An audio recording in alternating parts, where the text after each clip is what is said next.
In this episode, I have Mike Killen, and we'll be talking about how to charge more if you have an agency. He specifically talks about how to charge $25,000 per customer. So if you're somebody who is bootstrapping a SaaS or bootstrapping a tech company, or if you're trying to build your own agency, you're going to love this episode.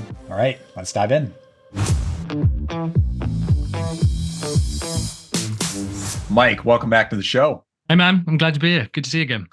Thanks for joining me. So there may be some people listening to or watching this episode on YouTube, and if they don't know who you are, can you give us a little bit of your background? Then we'll dive right into the good stuff on building an agency. Yeah, so I predominantly help agencies sell their services and work for around $25,000. We'll get into that in a little bit, I guess. But I started an agency, ran it, did a pretty good job. In 2016, I exited that. And then the number one question that anyone asked me was, how could you possibly sell a website or some marketing services for $25,000? And I was like, that's the easy bit. I'll show you how to do that. So I just did it to a whiteboard, turned into a Facebook group, and now it's, book and courses and software and coaching programs and a YouTube channel. So now I spend 99% of my time trying to come up with creative ways to trick the YouTube algorithm into showing my stuff to the audience. And yeah, we mainly help agencies charge 25 grand. That's kind of our sweet spot. Kind of per project, right?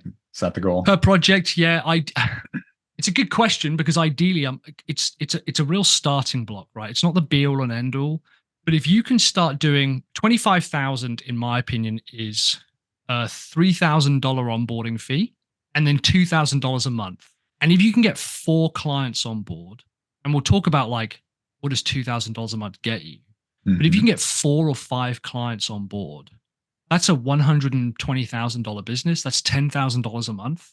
Working with 5 clients, and the work isn't even that stressful. That to me is the start of a really solid, good agency. And there are levels after that. There are loads of steps after that.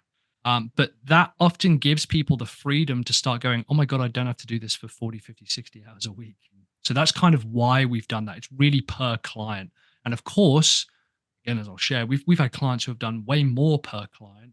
But there's something about that $25,000 price point when the agency owner accepts that and understands that, like, what the model is, other things start becoming unlocked. So it's a real powerful first step, I think.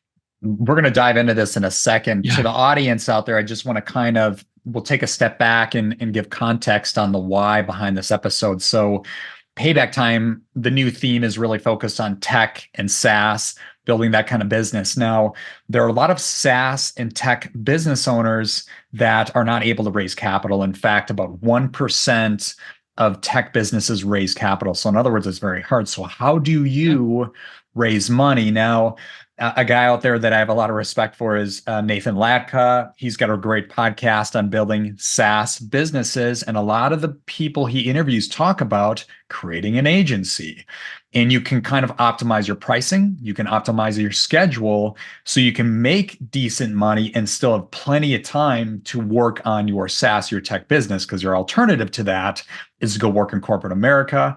You're going to be working 8, 9, 10, 11, 12 hours a day. And then where do you find time to build your SaaS? So one of the best, in my opinion, one of the best ways to bootstrap your SaaS or your tech business is building an agency. So that's why bringing you on, Mike, you're a great fit for this. And how do people structure the sale? How do they structure the service offering? Make it so valuable to a customer to say, oh, I get all of that for just $2,000 a month. Let's rock and roll. Let's do this. So let's go ahead, dive in. Yeah, cool. So if I didn't know it was only 1%. That's a really interesting. I think you've mentioned it on the other call, but that's really interesting. And to me, like, I don't see the agency and SaaS, and maybe this is a good place to start. I don't see them as separate. I actually see them as kind of necessary. So the methodology that I was taught, and this is how we grew what we're growing and what we do, is you want to start with the overall idea.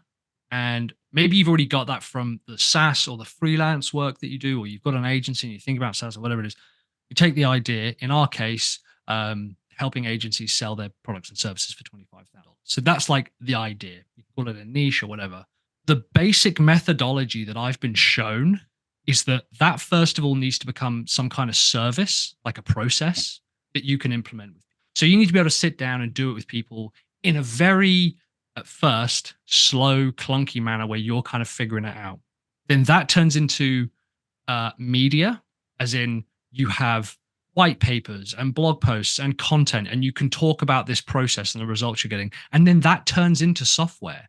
Like you'll see the guys who really know what they're doing, like who's it's like the 6 day year, the 6 week year or something. I can't quite remember. It'll come to me in a second. Same with Cal Newport as well, like deep work.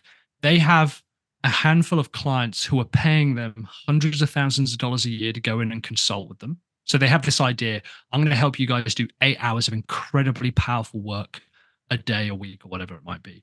The process we know. So we're going to go in and sit with you guys, and you're going to pay a lot of money. It's going to be extremely profitable for us, but we're going to work alongside you. We've now nailed the process. We're going to create a bunch of media, in their case, the book.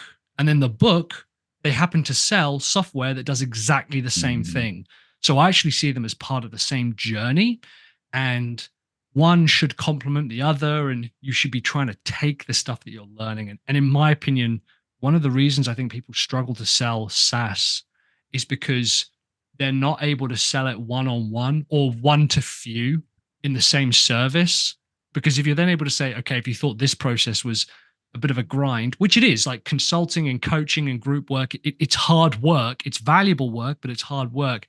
If you're then able to say to a customer, oh, by the way, we actually have a piece of software that does all of this, and it takes like 15 minutes to set up, all of a sudden you're like, oh, well, that seems like a no-brainer. Of course I want to, like, take what you guys do, right? Like, yep. I have to jump on calls and meet with people and do a ton of research. So there is media, and there's process, and there's content, and there is a one-on-one style of service. Oh, but didn't you know there's actually a piece of software that can do all of this for way less time, energy, and effort, right? So that's kind of how we tend to see that journey working with a lot of suppliers like this. Does that make sense? It total sense. And I'll give some examples here to kind of piggyback on what you said. There are people who create their agency and their SaaS are really the same model. It's just the SaaS is you can do it on your own, whereas the service, if it's an agency, will do it for you. Of course, the price is much different. The service business, it's going to be, $2,000 a month. We'll use a nice round number, but the SaaS could be like, 30, 50, $100, something like that. If you're serving small and mid-sized businesses, I'll give an example here. I've seen this with, let's say you're an agency and you're really good at email marketing, and you decide that, gosh, all the tools I'm using, I'm finding all these things that could be just a touch better. So they go and create their own email marketing SaaS. They still provide the service, but I've seen businesses do this where they then start having the conversation where, hey, we can continue doing this service for you, or if you're interested, we can give you access to our SaaS business for just this monthly price. And it's an easy sell. I've seen that with IT firms. It would be like managed services where you're managing all the computers and all desktops, all remotely, all that good stuff. They'll come up with some kind of tech SaaS that maybe manages IPs. I think of something competitive to like Cloudflare that you can manage DNS in all one clean location.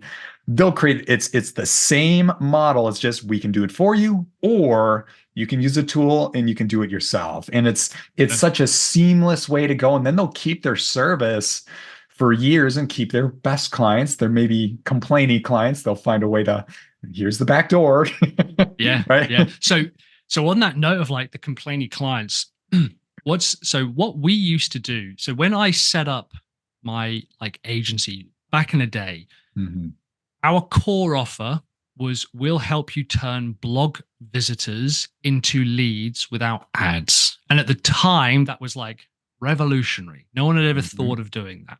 So we specifically focused on insurance companies. Insurance companies would drive a lot of traffic, and they'd have a lot of blog posts that would be very hyper specific to what people were searching for, particularly in the US, right? Like, how do I make sure my family is fully insured? Or do I now, at the time it was when Obamacare was coming out. So there was a lot of articles around that. And so we would just say to people, hey, by the way, if you want this 10-point checklist, go ahead and download this thing. So that was the offer we gave. And what we did to our clients, hopefully this isn't offensive, but I think if you're American, you've had to buy insurance. There were some clients that I really didn't like having phone conversations with. Like Sure. I absolutely did not want to have calls with them. So what we would do is we would have them on our software platform. The term SaaS didn't really exist back then. It was at their enterprise scale. Like obviously, like you had your sales forces and stuff out there doing it, but there wasn't really anything. A business like ours wasn't a SaaS. We just had a platform that we would have people join in. We would run regular calls once a week ish to our SaaS users. And if we taught them something cool, like, hey, here's a brand new type of lead magnet we've created, or here's a brand new type of email marketing campaign, a lot of them would say, we'd love you to do that for us. We go, great. So it became a work generator for us. But if the clients who we didn't like said, we'd love to do it, we'd go, we're full. You missed us again. We're at capacity. I'm really, really sorry. We sell out like this, right? So that was our kind of way of managing that. So again, the SaaS and the service shouldn't really be, in my opinion, and I know there's people who do it differently and do it on a much larger scale, but I don't think there's any reason why they shouldn't necessarily go hand in hand. Right. And one, to your point, one can sell into the other and vice versa. Just making sure that ultimately what are they getting at the end of it. And if they want to get it faster and with less effort and with more automation and with less work from themselves, great. Maybe the service is for them, the white glove style. But if they're happy to spend a bit more time and energy on it themselves and they want to learn the process, or maybe they haven't got the budget, then the SaaS version is going to be perfect for them. Right. And that's how we tend to kind of balance those. It's a perfect marriage. It's a great way to go. Yeah. Yep. And what's beautiful about this is with an agency model, you really just need yourself. You need an internet connection. You need a phone. You need a laptop, and you're off and running. I highly recommend anybody creating or scaling an agency, hire contractors, go to Upwork. You can find great talent, because the agency model, and I only know this because I had an agency from 2006 to 2010. I didn't do it the right way. I brought on American employees, high payroll costs, and there are many months where I did not take a paycheck. And it's like, this is not a scalable business. I totally brought on the wrong liabilities way too fast to make myself pretty much broke for 4 years. So, right? Because most agencies, I'll just set expectations here. Maybe you agree, you're not going to earn 7 figures. Like your personal income will most likely not get there. Can you earn between 100 and 200K per year? Absolutely. But like when you start thinking about like numbers like 3, 4, 500,000 a year, you're probably not even going to get there. So that's why optimize your model, reduce your liabilities, keep it just you. And if you want help, there's plenty of contractors out there. You can get help on a per project basis. Yeah. So it's a really interesting point, that, because part of the problem with this is the very genesis of where people start their agency journey. And 99 times out of 100, it's because they are the craftsperson. They are the SEO expert. They are the social media content creator or the copywriter or whatever. And they think, I'm going to start selling this as a service because I'm really good at it. Somewhat pessimistically or cynically, maybe, the reason my agency did well is because I'm not a craftsperson. I am sales through and through. I knew I wasn't the best. I'm not even the best funnel builder and marketing funnel creator in my own team now. And we generate them for clients, right? So we would purposely hire people to do the work that I wasn't doing. But when most people start an agency, they're doing it from their perspective. More often than not, they are way too detail oriented. They really over deliver. One of the core points that I tend to try to get across is $25,000 might sound like a lot, but you're already probably delivering $25,000 worth of work and value. You're just not charging it. Okay. So we know it's not your skill set. It's almost certainly the client's.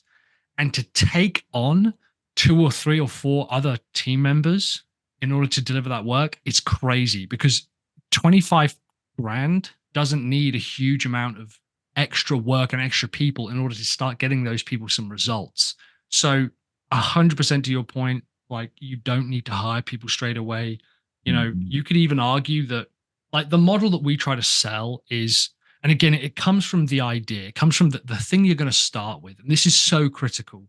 And to me, if you aren't 100% sure that, like, look, we do have we have agencies in my programs who are doing 7 figures and 8 figures, but they have video marketing teams and they're working with like, Tesla and, huge multinational corporations and stuff. So they're out there, but I've also got companies who are super, super successful who hovered around 1 million a year, like in their total combined revenue. And again, they had a team of like 5 or 6 people and they had a lot of outsourcing, right? Yeah. So there's elements of scale. But again, if you had 5 clients and you said, I'm just going to help home contractors find their next $100,000 client or something, that's all you're going to do. You only need to find that one client, one new client, and that 25 grand is paid for. This is why the maths is so important. When you want to keep it small and focused and on yourself, and you don't have a big team, and you don't know that you can make videos go viral, or you're creating adverts for the Super Bowl, and you don't know any of that. Go back to the side and go to the math, and you'll say, like, if I want someone to pay me 25 grand, they're going to want $50,000 to $100,000 back. Right? Some people might be lucky. Some people might say, I just want the 25,000 because I know I can monetize those clients later on. And so let's say they want 50Ks back in worth of value and they have a $5,000 product. Can you help one person find 10 $5,000 customers? Probably over the period of a year, probably. Great. Can we help 5 people find 5 or 10 $5,000 customers? Yeah, great. So that's our small group. We're going to get on a call once a week. We're going to talk through strategies. You're going to get to know each other. And any work that needs to get done, I'm going to pass over to a VA, which 9 times out of 10 is copywriting, taking their niche and taking their ideas and putting it into a framework. We've turned around so many agencies using this model of just bring 5 people who are willing to pay you 2 grand for something they would gladly pay 2 grand for onto a call, keep it small and intimate. The reason I then love SaaS and software is because when you bring someone in, use your SaaS as part of that onboarding process. Like make it sticky for them. We know this categorically because a lot of the companies I consult with are the guys like, it was JP Morgan and Chase, but it's now literally JP Morgan and Chase, right? So, and they're putting tons of money into SaaS companies, and we know from the time I consult with them and where they're putting their money. Community is what is building these SaaS companies. They want to put their money where the communities are. And so if you're building even a small 5-person community of your agency, that's the part that's valuable. That's the part that's bringing people together. We know that's what makes people sticky. We know that's what makes people want to keep paying their money month after month after month. Yes, helping them massively important, but this super simple model of just bringing 5 people together, helping them to achieve one thing and charging them a couple of grand a month has turned around so many businesses. And it's 4 or 5 hours a week, maybe, so it's very, very scalable as well. I've got off on a few angles there, Sean, so you might have to reel you back in. No, it's good. I want to make a comment on the revenue. You're right. There are a lot of agencies out there that are making over 7 figures, but to do it solo, to turn your personal income into 7 figures that's what I was implying, is that's very hard to do with a SaaS business because it's highly scalable and you're not providing the service. It's the software providing the service. 100%, absolutely. You can create a 7-figure income, and there's people that do that. But yeah, agency, that's tough. You do need contractors. You might need some employees. As you said, 5 employees making about $1 million a year. I've talked to a few like that. That checks out. Yeah. Yeah. I'd say that's pretty, and again, they're a mixture of American and overseas. Sure. So, and what's interesting as well, and this is kind of going off on a bit of a tangent, but the amount of people who I've said, they've gone, yeah, we're doing $1 million a year in revenue. I'm like, well done, dude. They're like, so why don't I feel like a millionaire? I'm like, oh, well, that's because you run an agency and your costs are like 85%. That's why, I'm afraid. That's it. So yeah. $1 million is fine, but to me, I'd rather have like 100 grand take home cash. I don't care what the turnover is, as we all know. Right, exactly. Because I see this time in fact, after not charging enough, unbelievably high or unbelievably low profit margins is probably the number one killer of agencies. I think a lot of them try to go for the revenue, and they have a lot of clients, and they say, hey, we're working with 30 clients at a time, and they're paying us this. And it's me and my assistant, and we've got our art director and our marketer, and we're doing $1 million, and they don't have any money because they're not profitable. And the reality is, if you're not profitable, then it doesn't matter what you do. Like, nothing else is going to matter. So again, you're probably already delivering $100,000 worth of work, or $1 million worth of work. You're just not charging that much. And when we bring this model to people, I know it's not entirely my model, because everything's bought from different people, but the clients I've worked with, one of whom I'm literally jumping on this call afterwards, because he's now at $25,000 euros a month. It's him and his VA, and he has like 8 clients, and he's like, literally, I don't have to do tons and tons of work. They're all 8 clients trying to do the same thing. So if I have to do something new, chances are the other 7 want it as well. So it's this really valuable, scalable model that all starts with, what's the one thing you're going to help this small group of people doing? Forget all the guys on YouTube and TikTok and Instagram saying, here's how I onboarded 100 new clients. It's nonsense. For a SaaS, brilliant, but completely different, right? Completely different. If you're bringing on a new client and it's adding to your workload, you're doing something wrong, because it's only going to become, there's only going to be there's a point that you hit where you physically cannot make any more money. When we show people, hey, would you rather not just do 250,000 a year and you get to keep 225,000 of it? Like, that to me seems like a pretty good deal, right? So, those types of numbers are really, really important, and it doesn't mean working yourself to the bone. And it should be something that's extremely profitable. It should have a high profit. That's the point. Yeah, we're singing from the same hymn sheet there. Right. Hey guys, here's a quick commercial break. So have you ever wanted to invest in the stock markets on your own? Well, I have just a solution for you. Ticker is a platform that helps investors manage their own investments confidently. It's perfect for beginners, and it will save more experienced investors a lot of time. Check this out. Here's some of the key features. There's a customizable dashboard. There's also stocks, ETFs, and crypto. On the stocks page, you can search, sort, and filter by anything you want. And we have an easy to understand rating system, so stocks are either on sale, watch, or overpriced.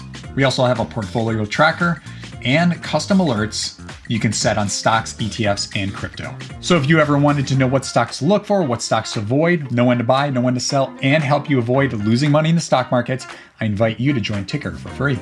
All right, let's get back to the show. I want to drill in a little bit here and get people thinking about what type of services can they provide. And I'll just give a quick case study, my own mistake. So when I had an agency in the 2000s, 2006, 2010, this is when building websites was becoming a lot more popular. So we're building a lot of websites with like WordPress and Joomla, even Flash when it was hot for a minute. But the problem was with the model, it was project-based. So you do 50% down, 50% of completion. And when you get done with your customer, guess what? You got to go hunt for more customers. And I knew, this is not a scalable or even sustainable business model. I'm going to be working, and I don't know how some people do it for more than a few years, because it is so hard. And I didn't have anything else to do because it was in the middle of the recession. I think this was 2008, like the worst of the worst. I'm like, I can't find a job because nobody's hiring. So I got to see this through. Fortunately, 2010, we started bringing on bigger logos, and an agency came to us and bought us out, but it wasn't like a check was written. It was just all liabilities and debts removed. I'm like, oh my gosh, I scooted out of this one without any major losses. But I was thinking to myself, how does one structure their service business as a SaaS? And then I think we started to hit like 2013 and 14. I started seeing people do advertising on a monthly basis, like Facebook ads or Google ads, and charge a fee for the service. And then of course there's a fee for the ad spend. I'm like, there you go. That makes more sense. But I'd love to hear from your perspective. What are different services you're seeing that agencies could charge $2,000 a month? Yeah. So it's a really interesting. So first of all, it's really interesting that you picked up on that, because a lot of agencies don't even realize this is an option. Like, they literally, this is brand new information to them, that oh, did you know you can actually charge 2K a month or 1,000 a month or 500 a month? I'm like, no, like, yeah, of course you can. It's your business. You can charge people however you want, right? Mm-hmm. I like, I like both. I'm greedy. So I like to get a nice big fat deposit, 5 to 10 grand up front, and then I'll charge like 2K going forward. I always say to people, what you deliver is almost irrelevant. So the best kind of example that I can think of this is Volvo are known as the world's safest car, right? That's their thing. They want to have no cars manufactured after 2020 by Volvo to be responsible for any deaths on the road, right? So big, really big, Sure. interesting goal. They don't sell cars, they sell safety, right? Specifically, what they sell is safety. And I'm going to be a little bit sexist here, but it is the rule, just their purchasing rule is fathers who want to drive their kids to school and drive their kids around. So that's actually what they're selling, right? That's actually what they're selling. Typically also why larger SUVs or M SUVs, like smaller micro SUVs, are sold typically to women for the same basic reason. That's the thing that they sell. If they had to change the product that they deliver, they would probably still stick with the angle of we try to make things much, much safer. Your agency and SaaS need to go hand in hand in the same way that you need to understand the thing that you're selling. And again, if you don't know what that is, like safety or something a bit less tangible, bring it back to the maths. If you can say to someone, what we help businesses do, let's say that your SaaS puts all of your bills into one dashboard and it saves you $50 a month, right? That's like, let's say that that's what you do. What you sell is $50 a month. That's what you actually sell. I would even say it's, what's that? $500, $600 a year. So that's the thing that you're selling. If you can bring it back to the maths, it's very easy to sell a SaaS that does something like that. I like to sell money. That's one of the easiest things in the world to sell. So if I think about my clients and I say, I'm going to help you get a $25,000 client, specifically what we help you do is find 4 to 5 $25,000 clients. That to me is worth $2,000 a month. I know I can help an agency find a $25,000 client. Are they willing to pay $2,000 to get a $25,000 client? Pretty simple math, right? Yeah. Right. And this is why our kind of coaching program was so successful, because that's just what we did week in, week out, and we showed people. Now, what's really interesting is if you understand what the thing is that someone's getting, if they can understand the tangibility of it, is a really good litmus test. If they can physically point to it on a dashboard on their monitor, you know you've understood the thing that they want to buy. And that's actually one of the questions we ask is, if we work really well together, can you take me to the dashboard that's going to prove that we've done a good job? I work in email marketing. So yeah, we've got our number of email subscribers has gone up and our number of clicks to email has gone up. Great. I'm going to point to that physical dashboard. So that's the thing that I'm selling. In most cases, if you say to someone like a supplier, someone who runs a SaaS and is wanting to start an agency, you're going to help people find a $10,000 client or save $3,000 on their insurance or whatever it is. How would you do that? That process is extremely simple. They will always go, that's really easy. You go through your statements, you check your bills, you compare your suppliers, and then you go to the cheapest one and you try to get on board with their program. Like, great. That's what you're going to be delivering. I wish it was more complex. Whenever we say to our clients, like, let's find something, one of our customers who did something like, she was hoping to get 10 grand's worth of business and she launched it and it did like 50 grand or something, because she said, I'm going to help new course creators sell and launch their first $1,000 course. She didn't charge 2 grand a month for it, but she did say that's what we're going to do. And I think she was charging $1,000 a month for it. Because if she was like, well, I can get you 2 clients a month, it paid for it and then some. And her process was so simple. It was like, head into your current social media platforms, make sure you're having conversations with people inside there and tell them about the course. And she kind of structured it in a way that ended up becoming just a Google Doc. That's what she delivered. That's all she delivered to them, was just that and a phone call a week or a group Zoom call a week. And even now she still has them on board. people get really wrapped up in the deliverables and the features and the things that they should be delivering. Whereas the cold hard reality is I could have a proposal that was 200 pages thick, but if at the end of it you got some leads and some followers and some Facebook growth and blah blah blah, or I said to you, I can help you get $5,000-$10,000 clients. All of a sudden, I don't need that proposal because that thing that becomes very tangible to them, that is the thing that they worry about and care about, that's what they want. And in most cases, the way to get that thing for those clients is extremely simple. It just requires them to delve a little bit deeper into their analytics, do some boring work. And that's what you can deliver, in my opinion, like 9 out of 10 times. And we've seen it with email marketing, course creation, social media, content creation, sales, closing, anything and anything in between, everything and anything in between. So yeah, that's where I'd start. Start with the thing first. Does that make sense? Is that fair? It does. What I just kind of summarized there, and correct me if I'm wrong here, but find out what value or what pain, right? The value you're adding or pain you're removing, and be laser focused in the delivery. Like what you just said there, like you can help bring on X amount of $10,000 customers, or I can help you, as if you're an agency, I can help you bring on $10,000 customers, $25,000 customers times this many, if it's 3, 4, 5. All right, we got some logical numbers or tangible numbers we can grab here. The same thing, listener, think about what you want to offer. What can you do? Like selling money, as you said, is very easy. You're using numbers. That's a big deal. But if you were to sell something that's ambiguous, like we can help build you this, or help do like provide a service such as podcast editing, like, and you're not sealing the deal here. Like podcast editing service, I can help save you 10 hours a week. Take it off your plate. Exactly. Like there you go. Yeah.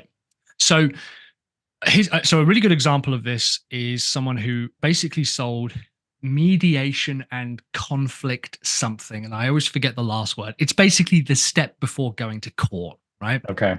And she was like, I don't understand it. I work with companies who constantly say like, our meetings are really bad, our project management's bad, no one ever understands each other, there's loads of conflict, managers are arguing with subordinates, blah, blah, blah. And they're all pissed off and I can't seem to sell it. And it's because ultimately their CEO was like, I don't see the value in me paying for this. I'm not really involved in it. And I was like, okay, we can still sell money around this.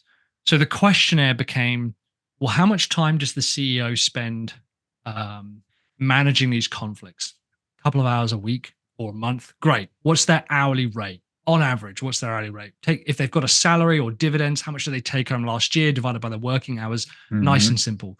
In most cases, the CEO is going to be worth over $1,000 an hour. Okay, great. So it's $2,000 for every conflict. That's just what the CEO is charging. Let's take managers. How often are managers having to do it? The managers are having to do it at least once a week, and that's 4 or 5 hours. Great. What's their hourly worth? And eventually it comes out that like one really bad conflict costs a company like $10,000 a month or something insane like that. So like, even if we just halved the number of complaints, it would physically make sense. Sure. And if you can put it into tangible numbers, this is the thing. A lot of people are the crafts people. They come from the background of, yeah, but the mediation is going to help people feel better. And while that's all important, the cold hard reality is no one's going to part with cash until they can physically understand that's the thing I'm going to get out of it. Like until they can actually point to what is going to be better, no one is going to buy it. Some companies go the other way. They are called Google and Apple and are some of the wealthiest companies on the planet, and they will do anything but that. That's fine. You're not them. So why not find 5 people with a very tangible dollar-based problem and have a conversation with them and see if you can help them. And most of the time, the process is actually very, very simple as well. So you don't need to overcomplicate the delivery method. Right.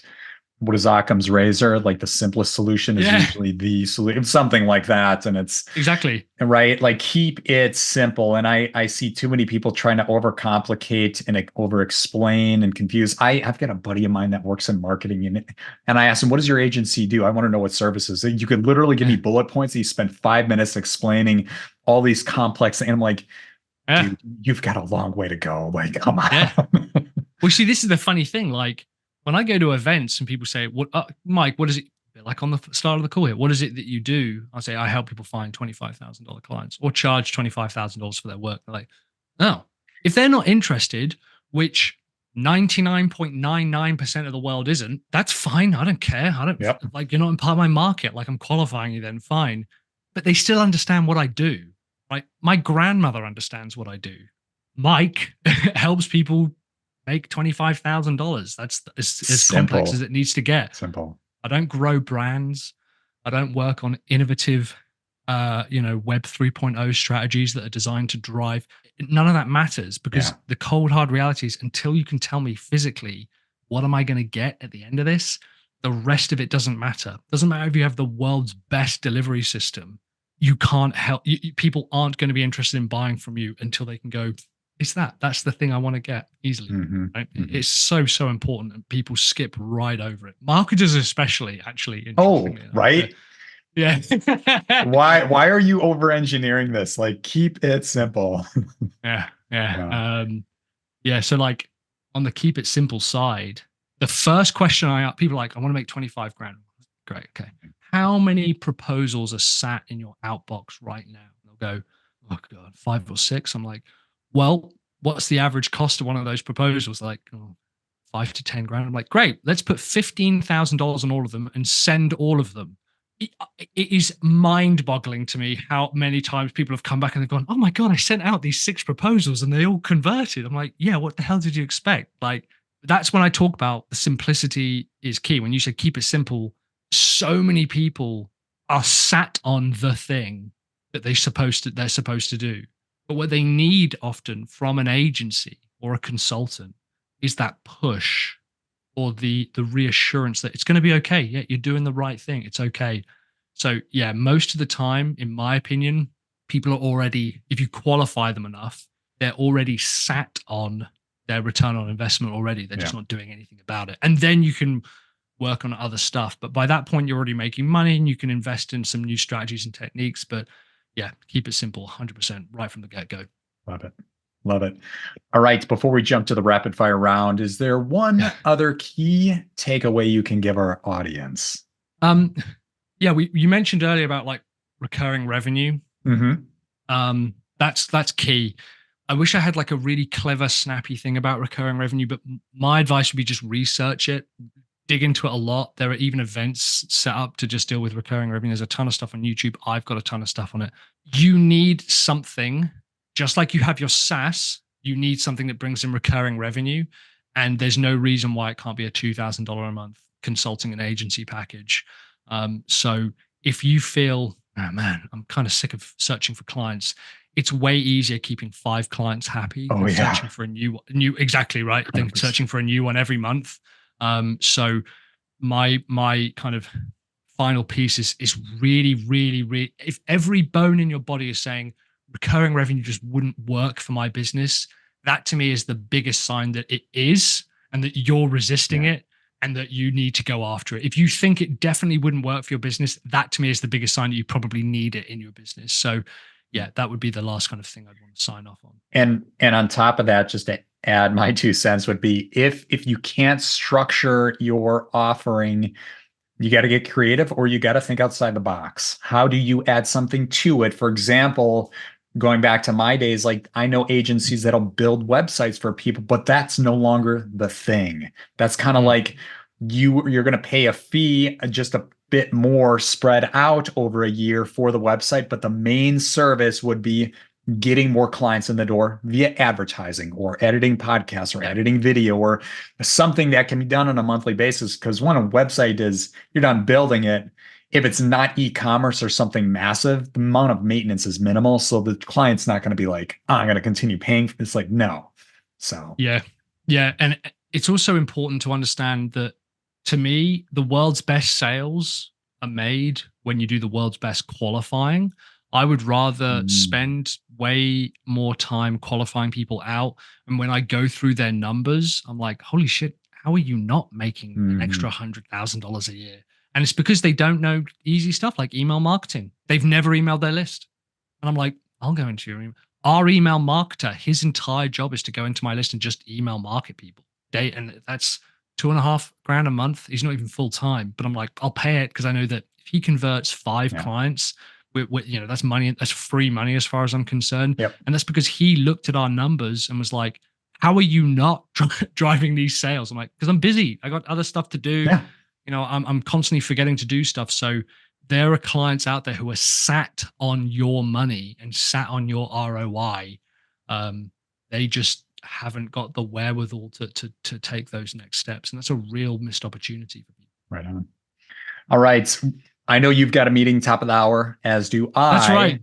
Yeah. I'm going to do an abbreviated version of the rapid fire round because we just had you on the show, but I want to get an update on where a few things are at. So first question is the podcast. Okay. I can't recall what podcast you said last time, but what is a podcast?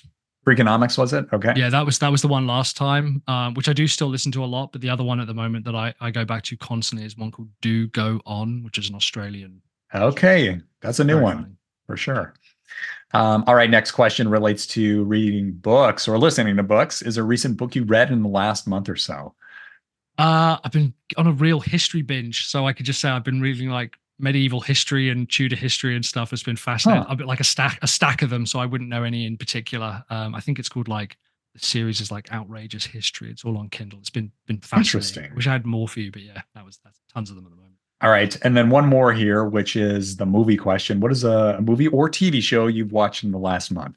Well, on the Japanese thing, we've been watching Shogun on Disney. It's so good. I can't believe how good it is. Yeah. So I think there's another one released tonight. Oh, and also tonight. Yeah. Physical 100 on Netflix. South Korean show. Yeah. I've never seen anything like it. And I think season 2 is released today. So I'm super looking forward to that. We could talk about both. Yeah. For another hour. Yeah. To the audience out there. So I was watching Shogun, Hiroyuki Sanada, who was in Last Samurai. He was in Endgame. I mean, I think he was in Lost for a minute there. He was in Westworld. This guy, the perfect role for Hiroyuki is this show. Like samurais, what is it, 1600? Japan. Yeah. Perfect show. The book Samurai William, I read it like a million years ago. And I didn't know that the old Shogun was based on that and that this is a reboot of that. I had no idea of that. So I'm like lapping this up. It's very different from the book, but there's like elements. So and I agree. I'm so happy to see him in a role like this because it suits him down to the ground. And it's well written. And I'm one of those people that watches or looks at IMDb. I prefer that over Rotten Tomatoes. And I'm like, this thing is sitting at like a 9.2. Like we're getting up to the Shawshank Redemption type rating, which is the number 1 rating, which is what, 9.3 or 4. Good. I didn't know that. And I'm like, oh, okay, with 20,000 plus views, you have my attention. So yes. Yeah, great show. And Physical 100. I think I watched it when it first came out. So I'm very pleased they're doing a season 2. And I did not realize it was today, actually, the 19th of March. Yeah. Sweet. We've got a lot to talk about next time you're on the podcast. That's right. Yeah. But we got to wrap it up here. If you could let the audience know, where can they reach you? Yeah, you can find me on YouTube, youtube.com/sell your service, or just email me at any time at michael@sellyourservice.co.uk. Awesome. Well, Mike, thanks for coming back, and we'll get you on again soon. We'll see you. Thanks for having me, Sean. Appreciate it.